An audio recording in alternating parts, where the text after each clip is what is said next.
আমি শুভেন্দু অধিকারী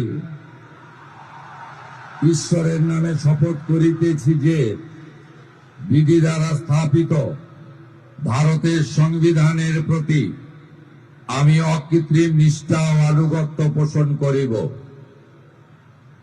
আমি ভারতের সার্বভৌমত্ব ও অখণ্ডতা রক্ষা করিব।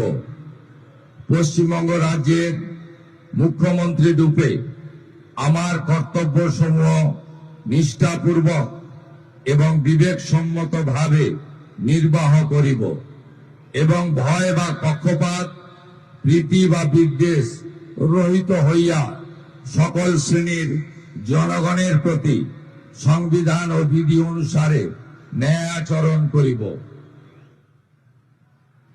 আমি শুভেন্দু অধিকারী ঈশ্বরের নামে শপথ করিতেছি যে পশ্চিমবঙ্গ রাজ্যের মুখ্যমন্ত্রী রূপে যে কোনো বিষয় যাহা আমার বিবেচনার জন্য আনিত হইবে বা আমি জ্ঞাত হইব, তাহা মুখ্যমন্ত্রী রূপে আমার কর্তব্য সমূহের যথাযথ নির্বাহের জন্য যেরূপ আবশ্যক হইতে পারে তদ্গতিকে আমি প্রত্যক্ষ বা পরোক্ষভাবে কোন ব্যক্তি বা ব্যক্তিগণের নিকট জ্ঞাপন করিব না বা প্রকাশ করিব না।